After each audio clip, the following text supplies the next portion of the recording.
June 6, 1944, a gray day breaks over the channel, revealing an awe-inspiring sight. Never had such an armada been seen in the history of mankind. On board 7,000 vessels, 130,000 men crossed the stretch of sea with air cover from 20,000 planes. At dawn, after a hail of fire, the men would land on the coast of France. 20,000 of them would also arrive by air. 10,500 Allied soldiers would be lost on that day, and almost as many Germans. 11 weeks later, Paris would be liberated, and the road to Berlin opened wide. This film will tell from the viewpoint of both Allies and Germans. This epic tale from its planning in Britain launched in January 1944 until its outcome in the summer, with the U.S. generals, Dwight Eisenhower, Omar Bradley, British Field Marshal Bernard Montgomery, British Prime Minister Winston Churchill, German Field Marshal Erwin Rommel, and all the anonymous heroes who took part in the landings. Not to mention men like Sergeant Grant, who risked their lives filming it. They all participated in this staggering event, which, contrary to legend, was no victory march. December 1, 1943, the Tehran Conference. Three heads of state had just made a key decision. The satisfied-looking Joseph Stalin, supreme leader of the Soviet Union, and its armies at the top of the steps. Lower down, the concerned-looking British Prime Minister Winston Churchill. For 2 years, Stalin, Churchill, and U.S. President Roosevelt had been struggling to reach an agreement on the invasion date in Western Europe. The outcome of the war and of the world would depend upon it. From the moment his country entered into the war with Germany in June 1941, the Soviet leader had been demanding the opening of a second front in the West to relieve the pressure on his troops alone against Hitler in the East.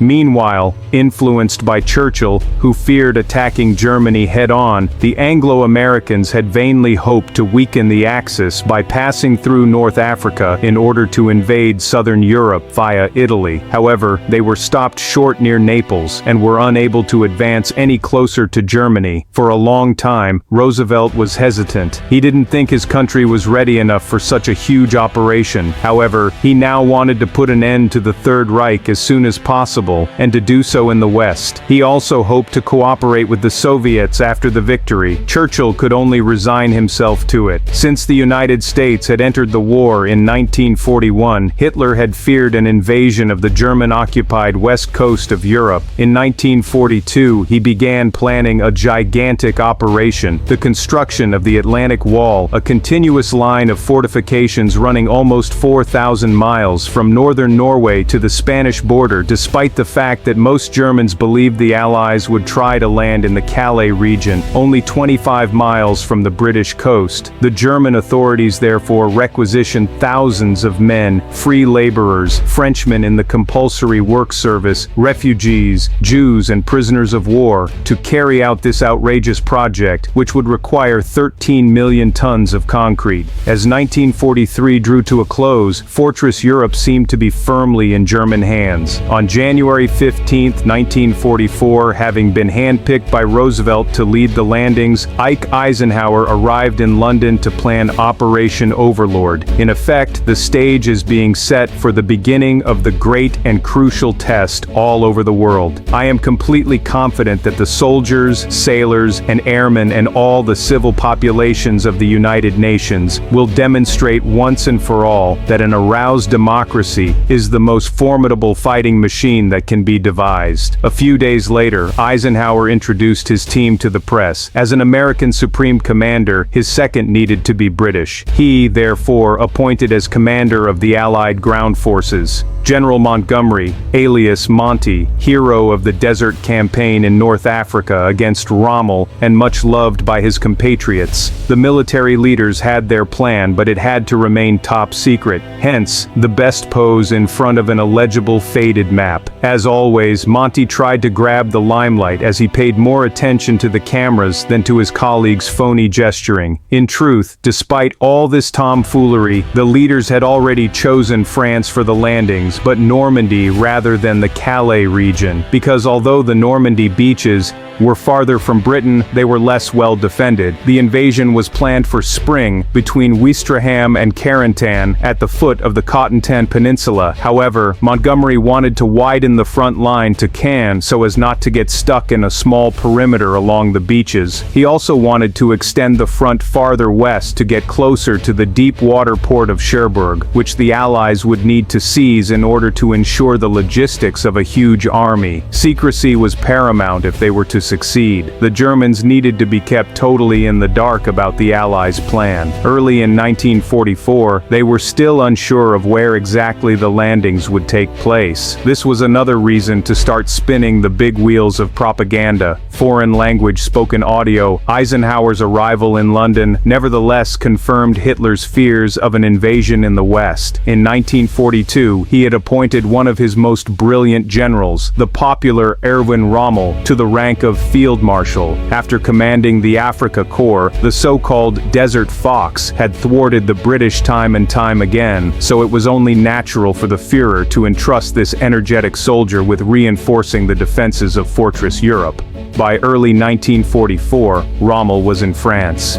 With the Nazi Air Force stationed in Germany to counter Allied bombing raids, he was unable to use it in Normandy. The theater of war would be the land and the beaches, which he considered badly defended. Rommel wanted to fill in the gaps between fortified towns with a continuous line of defense. He also asked for the coast to be more heavily mined. However, one mine is a mere drop in the ocean when you consider that from Calais to Lower Brittany, France has 750 miles of coastline. Rommel's new energy was little cause for concern for Eisenhower because for months, the British and Americans had been building artificial ports, which meant they didn't have to immediately capture a real port and had the flexibility to choose their point of attack. The Allies were not put off by this titanic task. These huge concrete caissons, called phoenixes, would one day be towed off the Normandy coast, where they would be sunk to form the first breakwaters. As would these floating docks where tons of material and thousands of men would be unloaded once moored to the immense steel pontoons providing access to the beaches, whatever the level of the tide. A gigantic life-sized construction toy devised in the ports of Britain. In Britain, training exercises continued. British and Americans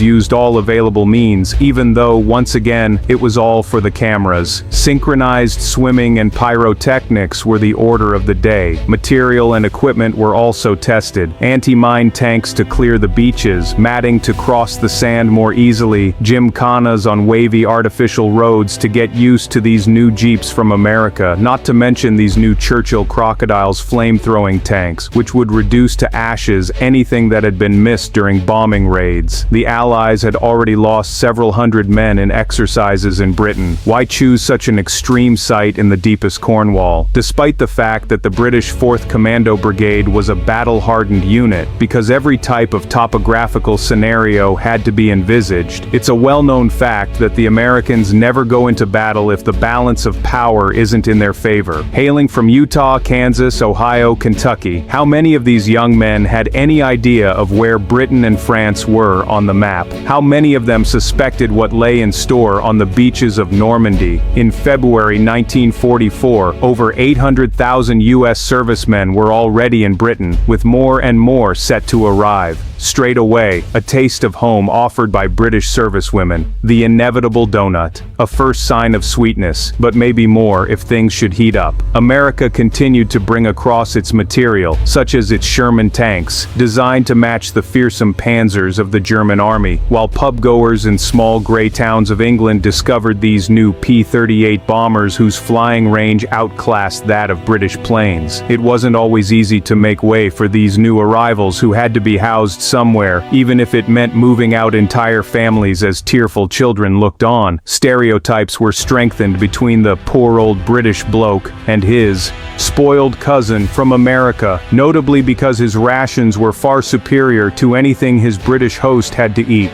good relations were nonetheless established, like here in the seaside resort of Blackpool, where U.S. servicemen relaxed when off-duty, much to the delight of the local girls and probably to the dismay of their absent husbands off fighting the war. Never in the history of His Majesty's realm had there been so many divorces and illegitimate children born as during that period. However, wartime is wartime, and long live British girls. Fraternization was the order of the day, and it certainly looks as if everything was going according to plan. However, there was more than jiving to win hearts. General Eisenhower had always respected his allies. In March, he visited the prestigious military academy of Sandhurst, where young Winston Churchill had studied, and where Ike was firmly intent on telling the young cadets what would be expected of them. You young men have this war to win. It is up to you men to give your units, whether it is a tank crew, a platoon, or it becomes a company, leadership every hour of the day, every day of the week. You must know every single one of your men. It is not enough that you are the best soldier in that unit, that you are the strongest, the toughest, the most durable, and the best equipped technically. You must be their leader, their father and mentor. Then you will be doing your duty, and you will be worthy of the traditions of this great school and of your great country. These young Brits were all in their early 20s as Ike addressed them with his habitual human touch, knowing that some of them would soon lose their lives, fighting for a country that had spent the past 4 years proudly resisting the Nazis. In that same month of March, as D-Day approached, it was Churchill's turn to attend a life-size training exercise of a U.S. paratrooper unit in the presence of Ike himself. British newsreel producers also decided to go the whole hog with onboard cameras. If it weren't for the cigar, you'd think this was the real thing. The guy with the cigar even has his own camera and a smile to boot. A number of filmmakers would later use the footage of this training exercise to represent the first U.S. paratroop landings in Normandy, never filmed in reality. More importantly, Churchill was now totally behind Operation Overlord, despite his initial reticence. While the Allies were united and grouped in Britain, Hitler was far from operations in his eastern HQ, close to the Soviet front, where he still continued to divide, to rule.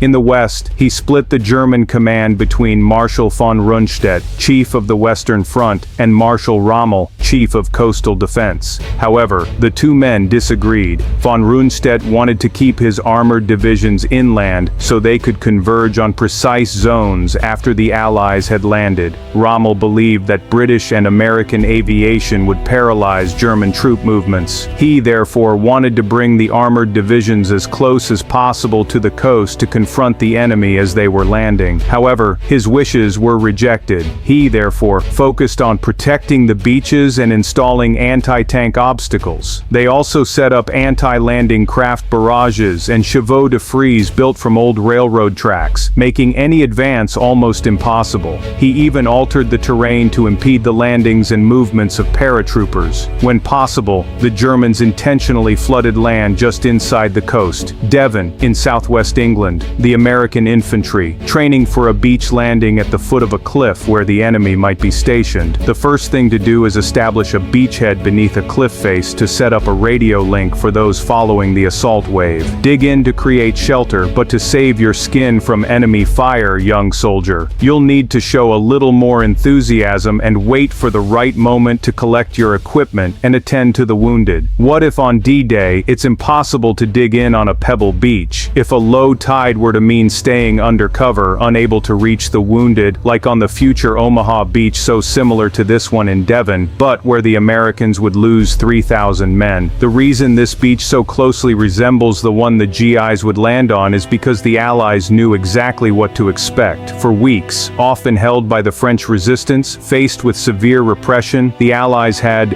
access to thousands of photos of the German defenses. Whether protected or not, the entire Channel coast had been studied with a fine-tooth comb. Everything had been spotted and noted. All intel collected and analyzed was integrated into the Allied plan of attack. Still, of course, top secret, except perhaps for the tons of information made available to the Germans, or rather, disinformation. For months, the Allies had been spoon-feeding the enemy with false information to lure them to different landing sites, notably in the Calais region. Over in Britain, the ploy continued with the installation of phony airfields just across from the Calais coastline, where fields of inflatable aeroplanes sprang up, while elsewhere in the south of England, where the majority of troops were assembled, supplies, arms, and munitions were kept well camouflaged. By the month of May, it was no longer possible to conceal the enormity of the means being deployed. Hundreds of thousands of men were now grouped into various camps to bring them closer to their embarkation points and to isolate them from locals in order to avoid leaks.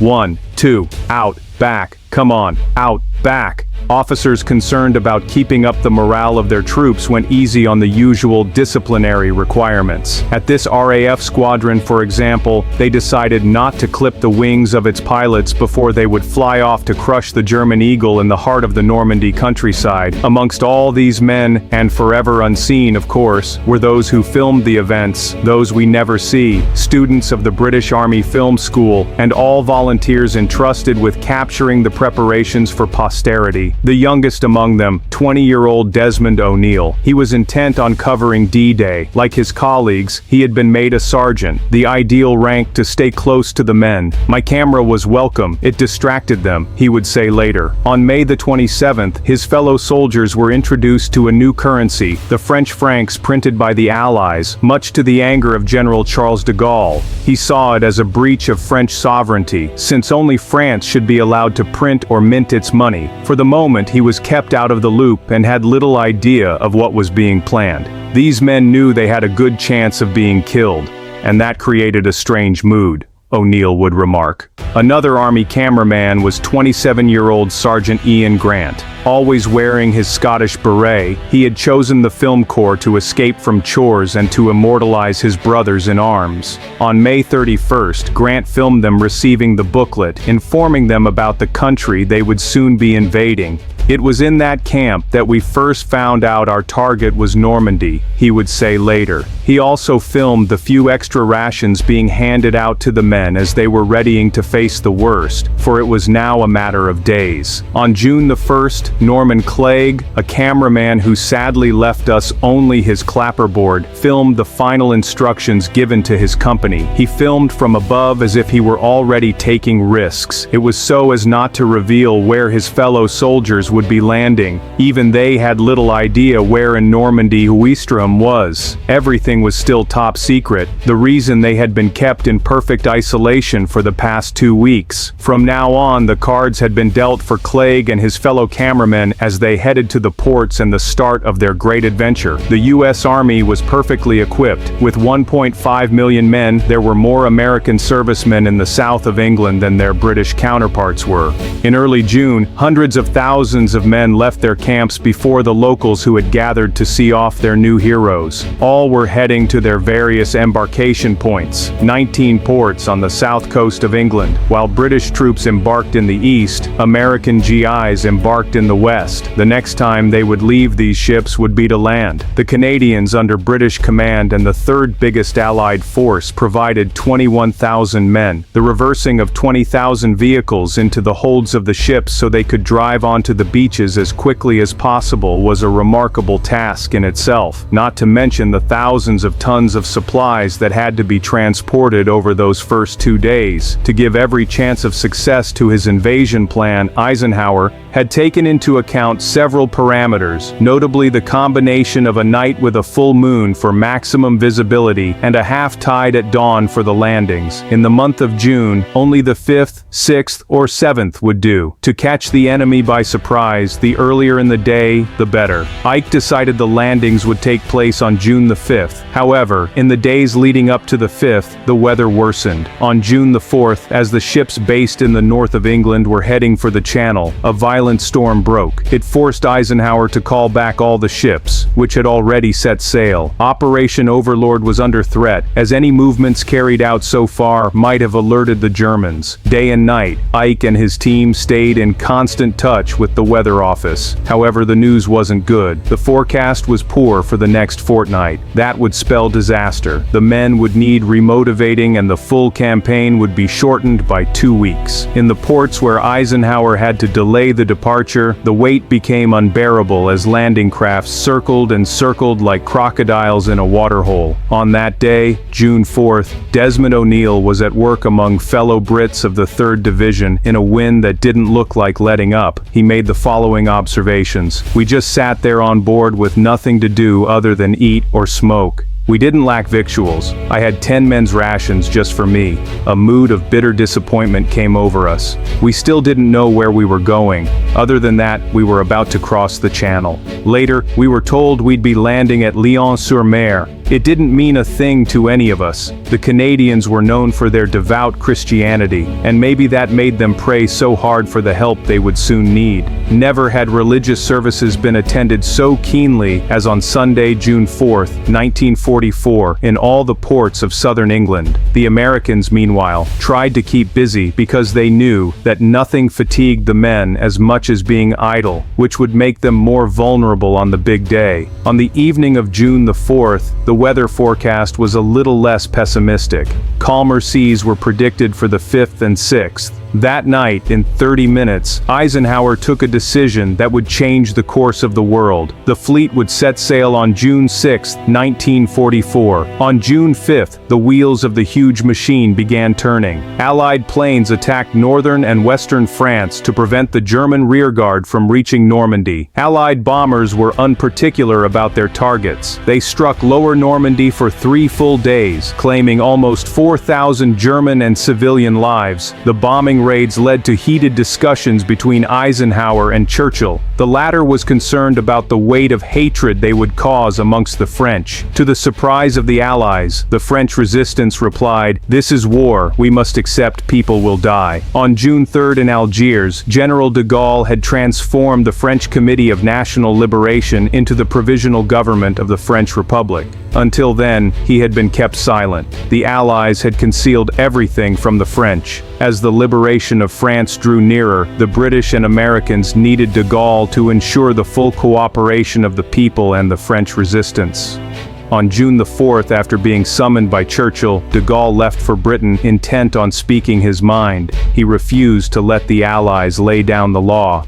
However, despite the fact they refused to entrust him with full power, the sensitive general agreed to back Overlord. On June 5th at sea, diversion tactics continued to be deployed. Dozens of small ships headed north of Le Havre. Their funnels billowed out steam both as a smokescreen and to have the Germans believe a huge fleet was crossing the channel towards a position far north of the targeted Normandy beaches. General Eisenhower had always believed that a leader's place is alongside his men, before and during battle. Late in the afternoon of June 5th at Greenham Common Airfield, a few hours before they took off, he visited the U.S. 101st Airborne Division. They would be amongst the first to reach French soil. Ike's smiling face masked his underlying tension, all the more reason for paratroopers to put on a brave face and reassure their leader. That evening, Eisenhower stayed till the end, till the last plane had taken off. A little farther away, not having their leader there to cheer them on in person, the reconnaissance paratroopers came up with their own way to put on a brave face. Whether real Redskins or just the white man's myth of the Native American warrior, their scarlet war paint at least helped these 20-something Iroquois to get ready for action. Those without war paint simply blackened their faces with charcoal so as to be less visible. As well as their weapons and parachutes, these men would be jumping with radio transmitters to signal marked zones where the gliders could drop the majority of troopers. 3 men were needed to help one paratrooper on board who had a 50% chance of survival, and who knew it. That same night, Ike wrote a letter in case the landings ended in disaster, proof of how the Allies were certain of nothing. "My decision to attack at this time and place was based on the best information available. If any blame or fault attaches to the attempt, it is mine alone." However, for weeks, the Allies had been perfecting adopting a well-established plan. During the night of June the 5th, German coastal defenses were to be wiped out by bombs. Naval artillery would start firing at dawn from 45 miles offshore. The British and Canadians would take the right flank of the invasion. They were assigned 3 beaches, Sword, Juno, and Gold, located between Ouistreham and Arromanches. The Americans would take the left flank with Omaha and Utah beaches. The British would need to capture Caen as quickly as possible. The city was an important communication hub through which the Germans could bring in reinforcements. It also opened onto flat land, which would allow Allied armored divisions to spread out and planes to land at temporary airfields. The Americans would have to move up to Cherbourg, which they planned to capture within a week, so that hundreds of thousands of other men could land with all their material needed for the next stage of the offensive. On June 6th, from 3:15 in the morning, Allied planes started bombing German positions across every sector of the landings. At dawn, naval artillery took over in order to smash the Atlantic Wall. Omaha Beach near the Cotentin was the first objective. The Americans would have to quickly establish a beachhead, then join up with their colleagues at Utah before heading towards Cherbourg together. After arriving too soon or too late, many of the aerial bombardments missed their targets. Naval artillery didn't fare much better. The early hour of the landings, determined by the tide, didn't give it enough time to successfully carry out its pulverization of the Atlantic War. The main part of the attack fell to the experienced GIs of the Big Red One. However, attached to them was the 116th Battalion, made up of young men who had never been in the line of fire. To keep out of the range of enemy fire, the landing craft were released onto a rough sea too far from the coast. The men were crammed in like pack animals. Robert Capa, the only photographer present that day, said, "When the noise of the first shell hit our ears, we hit the deck and lay in our vomit, without watching the coast approach." Barely on the beach, the men were greeted by an almost intact German defense. It was like a turkey shoot.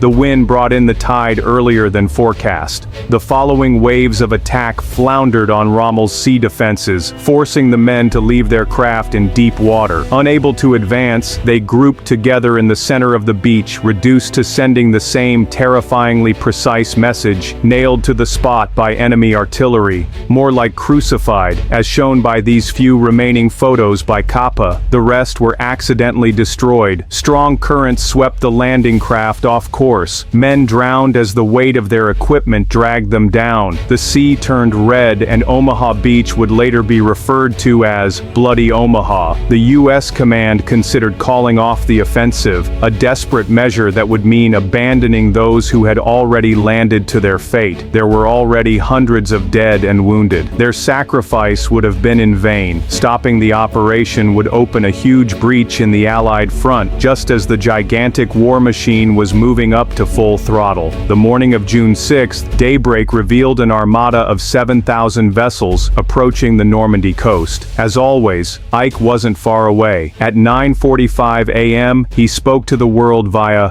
the BBC. "I call upon all who love freedom to stand with us now. Keep your faith staunch. Our arms are resolute. Together, we shall achieve victory." Across a 45-mile front, there was practically one boat every 250 meters with air cover from 11,000 planes. All were painted with white stripes so that Allied artillery wouldn't mistakenly fire at them. Fortunately, not every sector along the coast resembled Omaha, especially since the Germans had been taken in by Allied disinformation and still believed the main attack would come in the Calais region, and they were having trouble regrouping. The unbreakable Atlantic Wall began to crumble, as did the German anti-aircraft defenses, which became overrun. Allied aviation imperviously flew 10,000 sorties on that day. As the B-26s were releasing their last bombs inland, the fighter planes entered into action. Not only were coastal defenses targeted, but airfields too, in order to keep what remained of enemy planes on the ground. Communication hubs, roads, bridges, railways were all systematically destroyed. The French resistance, having completed completed its intel and sabotage missions, now went on the attack in an attempt to stop the Germans bringing reinforcements to the front. The combined action of the Allied forces and the resistance meant that German troops summoned from Brittany and south of the Loire River had trouble advancing. Rommel, who from the outset had wanted to position his men close to the beaches to counter an invasion, had been proved right.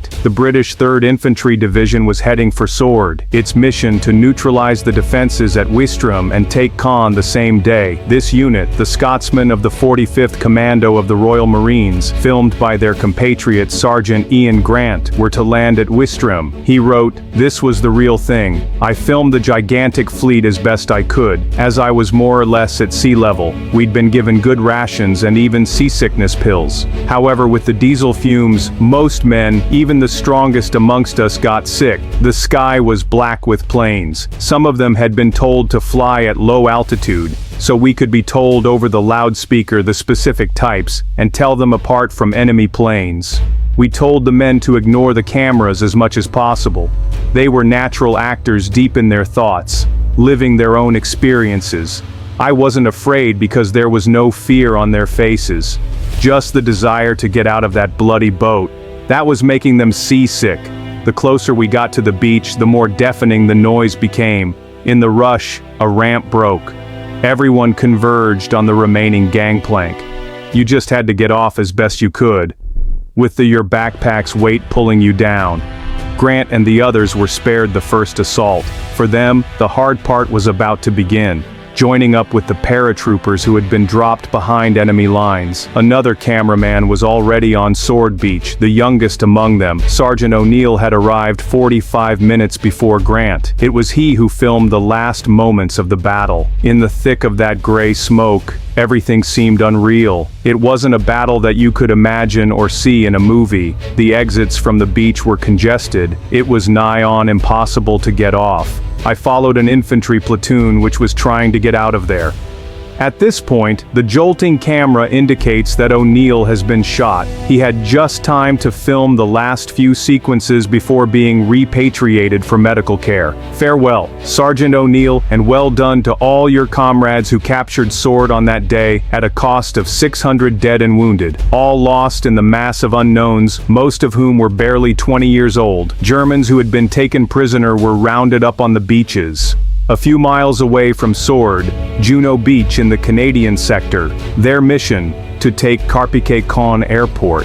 What were these young soldiers thinking after making the 5,000-mile journey to land at Berniers, a small and unknown seaside resort in Normandy? This is footage of the first wave of attack, the only one to be filmed during the landings, but by an automatic camera fixed to the bulwark. Yet even the cold eye of a mechanical camera can't fail to capture a simple human gesture. Soon, the very first French house would be liberated in Normandy. It would cost the lives of 100 men, which Allied cameramen had been asked not to film. It was better to focus on the first German prisoners and the anger that one proud Frenchman showed towards them. The German surrender did nothing to mask the difficulties met by the men on Juno Beach, where a rough sea was causing problems for the second assault wave's landing. A total of 300 young Canadians lost their lives. The sacrifice wasn't in vain. With the beachhead established, their surviving colleagues began their advance inland towards Caen. Already the first reward in the shape of these young Frenchwomen delighted at seeing their country liberated by these men, many of whom spoke French, albeit with a funny accent. Yet at Allied headquarters in Portsmouth, and despite British Admiral Ramsay smiling with pride at the part played by his fleet, General Eisenhower still seemed anxious. Since dawn, he had been receiving message after message, some alarming, like those from Omaha, some encouraging, like those from Utah, or in the British sector. From the look on Ike's face, you can tell the battle hasn't yet been won, because 6 hours after landing at Omaha, the boys were still stuck at the foot of the cliff. The Americans always do the best for their men, whatever extra backup is required. Even the first assault waves were accompanied by an experienced medical corps ready to take immediate care of the wounded, including the enemy. Never had first aid been so needed as at bloody Omaha, where the dead lay alongside a handful of prisoners. 3,000 Americans Americans lost their lives on the most deadly of the 5 beaches used for the landings. Yet, late in the day, with the sun out and after the first waves had managed to establish beachheads and advanced inland, more troops began to arrive at Omaha. At last, it was possible to say that the landings had been a success. Now it was on to the next battle for Normandy and for France. General Montgomery arrived 2 days later, and he had cause for concern. Always wanting to have a crushing balance of power in his favor before taking action, he delayed deploying his armored divisions and was unable to take Caen as he was supposed to have done on day 1. Moreover, his troops, relieved at having been able to land without too much damage, seemed to have a lack of bite. Their cameramen embodied this in a way, strolling around filming these first funny Frenchmen, asked to pose for the cause. These ones seemed more than happy to oblige. On this day, June 8th, Norman Clegg, the man with a clapperboard, filmed the first moments of appeasement when German prisoners and wounded no longer had anything to fear from their enemies of yesterday. 5 days later, Clegg would be killed by German fire. With him, compassion and morbidity would never be far apart. However, this footage also illustrates how the British slackened off the day after D-Day, a slackening of which the Germans would take full advantage. Although the German forces held back from the front, as von Rundstedt had ordered, were unable to reinforce their colleagues on the coasts, they now reacted. 2 armored divisions, including the famous 12th Panzer Hitlerjugend SS, counterattacked on June 7th, 8th and 9th, barring the road to Caen to the British and Canadians. They also set up their defenses outside the city. This made the bombing raids on Caen itself ineffective, although they did allow the German propaganda machine to show that its own soldiers were suffering the same fate as the city's inhabitants. The German army maintained control of the city, while for the first refugees, the approach of the liberators meant they had to leave. The German counterattack also isolated a number of Allied paratrooper divisions, often dropping at imprecise locations. They had been unable to link up with their comrades advancing inland from the sea. Many were recaptured, but few seemed resigned to their fate. American airborne troops had lost over half their equipment and 1 in 5 of their men. All these men had paid dearly for the honor of being the first to tread on French soil. However, their overwide dispersion at least managed to keep the Germans confused, making them believe that a far greater number of men had been dropped than in reality. Now, it was the turn of the 81st Airborne to be laid to rest before their comrades in arms paid them a final tribute. Ready, aim, fire, aim, fire, aim,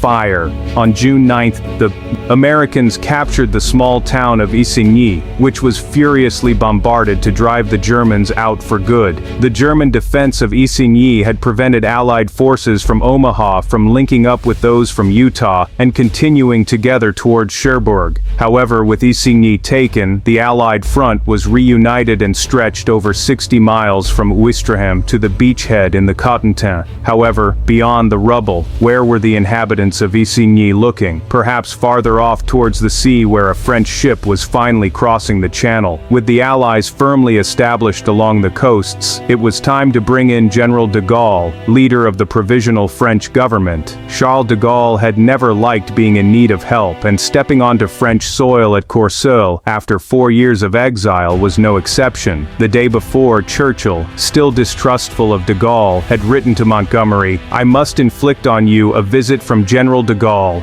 I do not think you should greet him on the beach. It'd be sufficient for him to arrive at your headquarters." De Gaulle would only spend 1 day in France. For him too, time was pressing. Time to tell Montgomery what he wanted to hear, and the British Field Marshal even let him hog the limelight. Monty also gave Norman Johnson, his own cameraman, the task of following de Gaulle, possibly to keep an eye on him. Although used to working to his leader's whims, Johnson also thought de Gaulle was a good story. It was hard to follow him, he said, but luckily, he was tall. He always had the same serious expression on his face, but he did create a good atmosphere. He always ignored the camera, or at least pretended to. In short, a star in the making. In Bayeux, people everywhere were delighted to finally see Frenchmen who weren't under the German yoke, a sign of renewed sovereignty, especially as de Gaulle was intent on showing himself off with his own people and the men and women of the resistance. resistance, with no British or Americans present, before heading to the town hall where he installed his men without referring to the Allies. He denied them any say in France's political choices and forced them to recognize his own power in the country. Although men did not need ports to land, they now had a need for artificial ports to continue the battle and to provide logistics and supplies for the hundreds of thousands of Allied soldiers. Every day, 150 to 200 ships unloaded some 7,000 vehicles, 15,000 tons of supplies, and thousands of men in the port of Arromanches on the British side and the port of Omaha on the American side. Soon the weather worsened, and once again threatened to compromise the operation. Normandy hadn't seen a storm like it in 40 years. Inside the anchorages, ships were tossed around like rag dolls. The wall of caissons was unable to withstand the cataclysm. Worse still, some of them broke away, letting the waves surge into the port. Floating docks and gangplanks became detached and were swept away like flotsam. The storm would last for a full 4 days, interrupting the supply of materials and reinforcements. On the morning of June 23rd, clear skies revealed the sorry sight of hundreds of ships and wrecks run aground along the beaches. Although British engineers quickly rebuilt the port of Arromanches, the U.S. port of Omaha remained out of commission. The plan was running 10 days late. U.S. troops had to capture the deep water port of Cherbourg as quickly as possible. Although surrounded, the city was still in German hands. Finally, on June 26th, U.S. infantry entered the suburbs. That same day, before a gathered press he clearly seemed not to appreciate, Lieutenant General von Schlieben, the commandant of the garrison, surrendered. Although this giant of a man politely wiped his feet before his victor, the young General Collins, he nonetheless balked on his oath made to Hitler to prefer death over the shame of surrender. Schlieben even surrendered before his men, who didn't lay down their weapons until the following day. The Americans weren't always easy on prisoners, which is somewhat understandable. Since D-Day, they had already lost 22,000 men. The average age of the prisoners, some old, some very young, showed the decline of the German army in the west, while its younger, battle-hardened troops were deployed in the east fighting the Red Army. 36,000 prisoners are at Cherbourg, a huge number in terms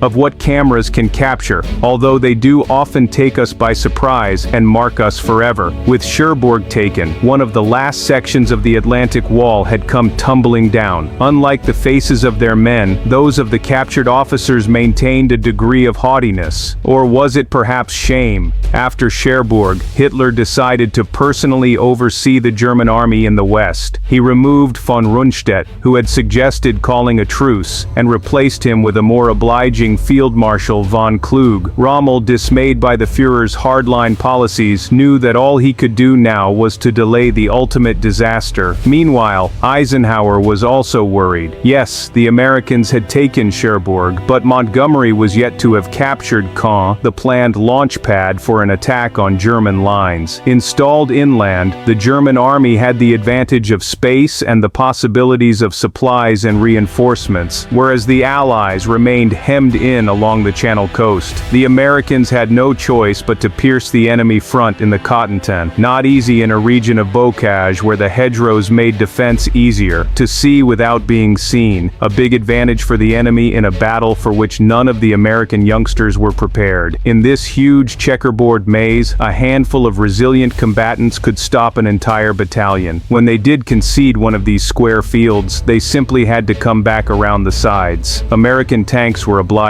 to stick to the roads, making them easy targets, just as they were when they had to cross levees openly presenting their unarmored bellies to enemy fire. These bocage traps accounted for thousands of GI lives and resulted in a failed attempt to penetrate what became known as this goddamn country. With the Americans in difficulty, the British simply had to capture Caen. Montgomery finally decided to employ considerable means. He asked for backup from the Royal Air Force. Over 2,500 tons of bombs were dropped on the city. Some advance on Caen as others leave it. No point in even looking at each other. That's life. After 2 days of fierce combat, 115,000 British troops entered the east of the city, which was now 3/4 destroyed. On July 13th, Montgomery arrived in the city. It had taken him over a month to capture only part of Caen, a city he had hoped to take in one day, setting up the Allied push inland. Clearly, in the Kingdom of the blind, the one-eyed man is king. Although the inhabitants raised the flag of the Cross of Lorraine, much of the city was still in German hands. That didn't prevent the British propaganda machine from having people believe that the inhabitants of the city of 1,000 steeples and British troops were happy to drink a toast together. Goodbye, thanks again,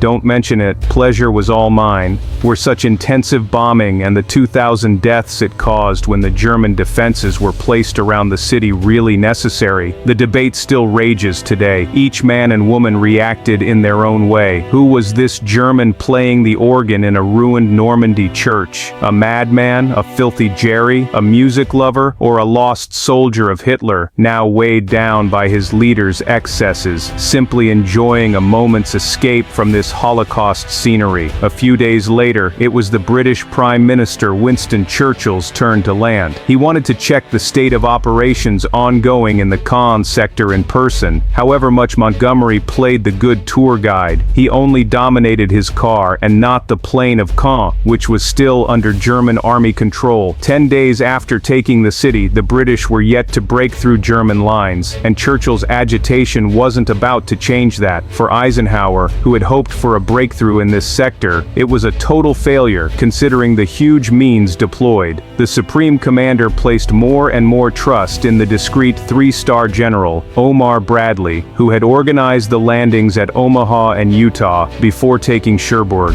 Eisenhower appreciated his calm, his clear-headedness, and his effectiveness. Bradley thought the Americans could break through enemy lines in the Cotentin. The operation codeword, Cobra, like a snake that leans back then goes for the jugular. To help his men get out of Bocage country, Bradley had planned to crush the German positions on the front line with precision bombing raids. Once the breach had been made, his troops would simultaneously advance on Brittany, the Seine, and the Loire. On July 25th, Allied bombers attacked the road between Saint-Lô and Perrier, where the two armies faced off. The famous armored division of General Lair, Field Marshal Rommel, second in command, was wiped out. American troops could finally leave the hell of the Bocage and force the breakout. It was a long-awaited breach in the enemy's front line. Moreover, seeing the numbers who surrendered, they made a good catch, even if many in the net were only small fry. In the bestiary that Normandy had become, tanks were now fitted with blades to cut down hedgerows and cross the last miles of Bocage.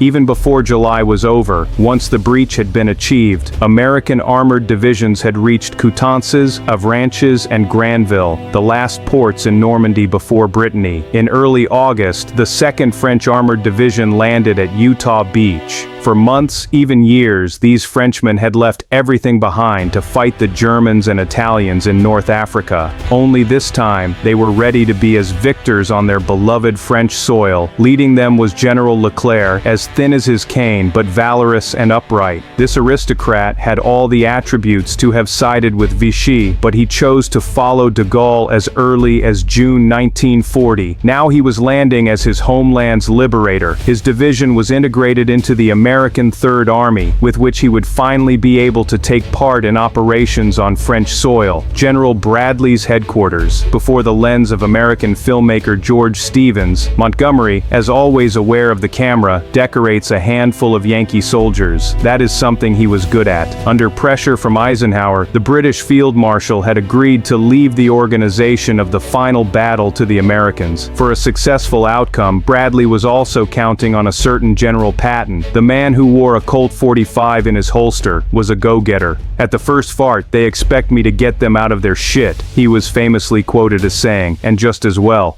At dawn, the Germans tried a last throw of the dice. From the plain of Caen, they launched a counter-offensive on Mortain, hoping to drive the Allies back to the sea. The attack, planned in person by Hitler, was soon curbed by the rockets launched from the Allies' Typhoons. It had no chance of success, von Kluge would write before taking his own life. It would be the last German offensive in the West. Worse still for the Germans, at Mortain, Bradley had willfully allowed the enemy to make inroads into the Allied flank. Now, they were trapped by the Americans to the south, and the British to the north, Bradley would finally be able to use the maneuver he had been planning for a long time, to catch the enemy in a pincer movement between the British divisions advancing from the plain of Caen and the U.S. armies in the south, trapping the retreating Germans between Argentan and Falaise. As soon as the German counter-offensive had been stopped short at Mortagne, Patton and his divisions headed to Le Mans in the direction of Paris. However, some of them suddenly turned off towards Argentan and made a wide, sweeping movement that encircled the Germans. While in the north, the Anglo-Canadians formed the linchpin between the Allies. The German army was annihilated.